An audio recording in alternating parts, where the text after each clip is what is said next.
kabar kalian? Selamat datang ya di Melodi Cerita.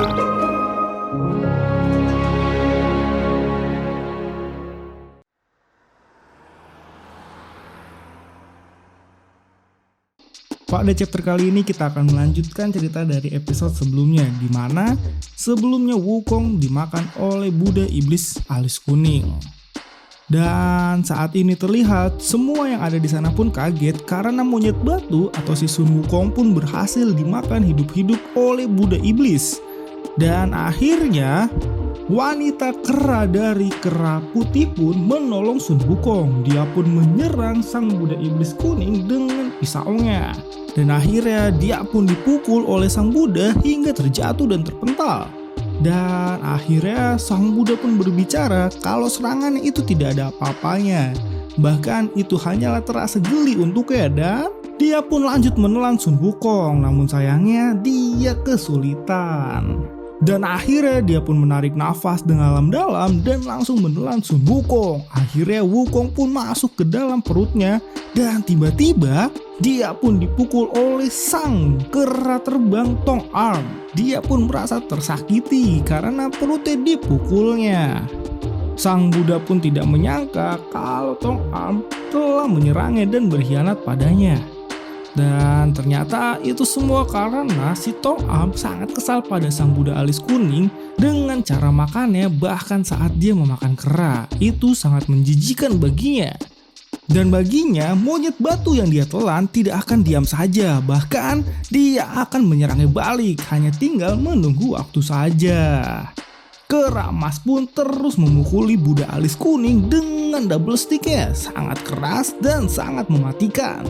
Bahkan Buddha alis kuning saat ini memintanya untuk berhenti memukulinya.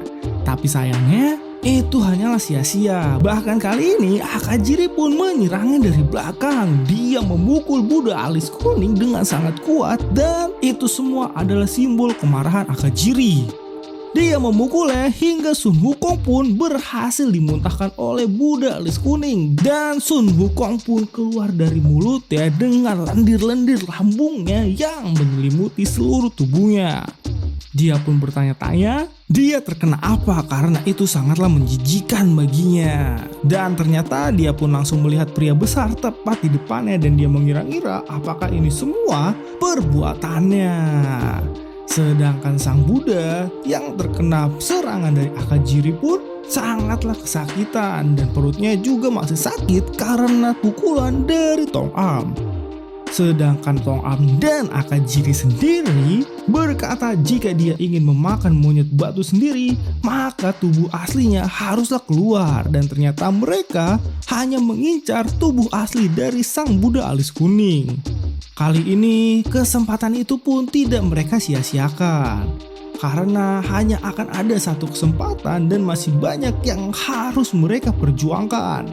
Akhirnya mereka berdua pun kompak untuk menyerang iblis Buddha alis kuning dengan tangan mereka sendiri.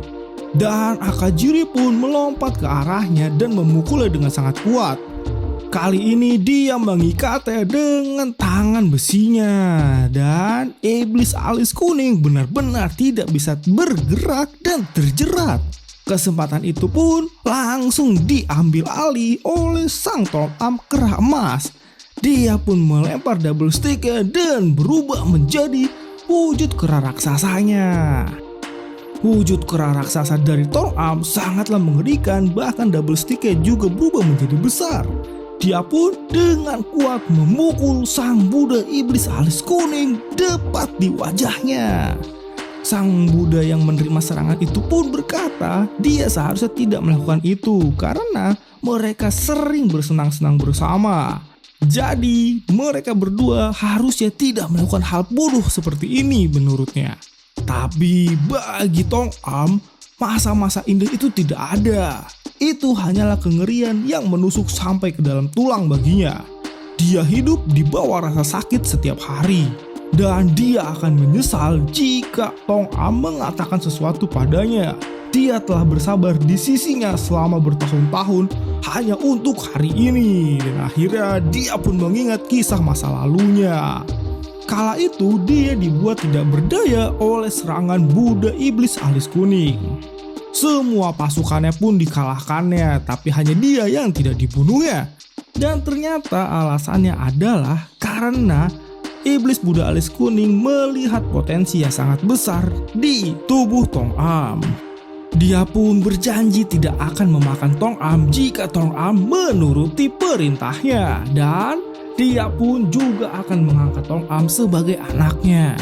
Kelompok keranya terlalu lemah menurutnya. Jadi Buddha Alis Kuning hanya bisa memakannya kali ini. Tapi dia melihat Tong Am memiliki banyak potensi yang sangat indah.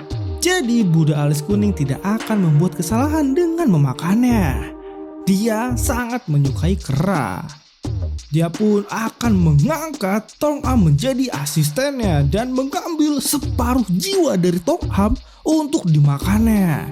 Akhirnya kali ini mereka pun terikat dengan perjanjian jiwa. Ya, jiwa dari Tong Am setengah ada di tangan sang Buddha Iblis Alis Kuning.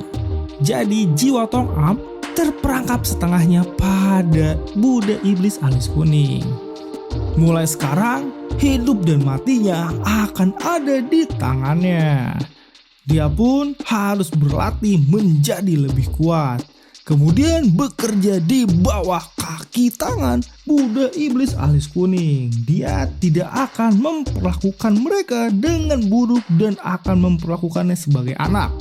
Dan ternyata di sana juga ada Akajiri yang tidak berdaya seperti Tong Am. Akhirnya mereka berdua pun tidak memiliki pilihan lain selain menurutinya.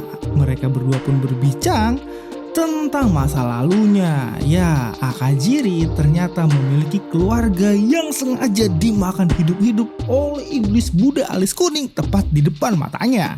Itu semua dilakukannya dengan tujuan membuat Akajiri takut padanya. Dan tiba-tiba di tengah cerita itu, Tong Am pun berkata pada Akajiri dia sebenarnya hanya menunggu kesempatan untuk membunuh Buddha Iblis Alis Kuning dan mengambil kembali kebebasan mereka. Mendengar itu pun Akajiri kaget dan meminta Tong Am janganlah main-main karena dia memiliki setengah dari jiwa mereka di tangannya dan bisa membunuh mereka di mana saja dan kapan saja.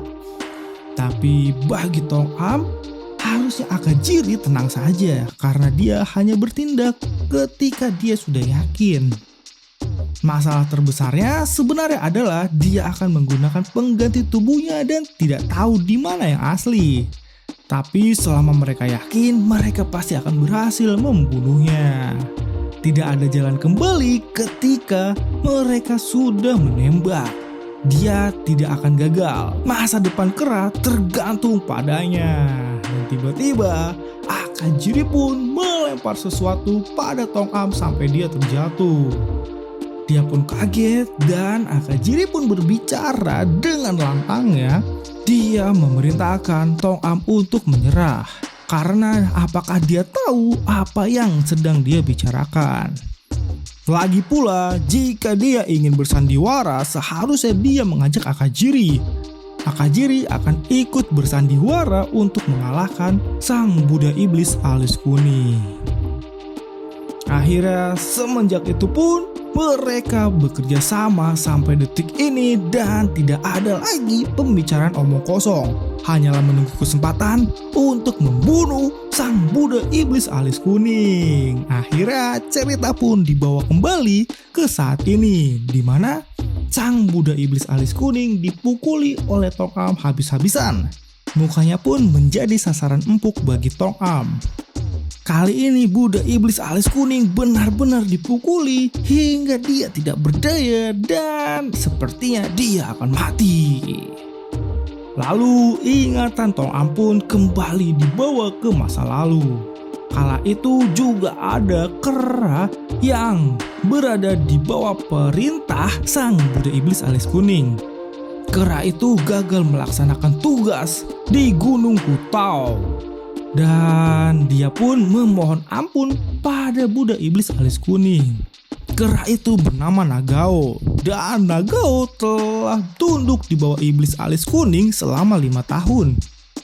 Tapi sayangnya kali ini dia gagal melaksanakan tugas yang diperintahkan oleh Buddha Iblis Alis Kuning.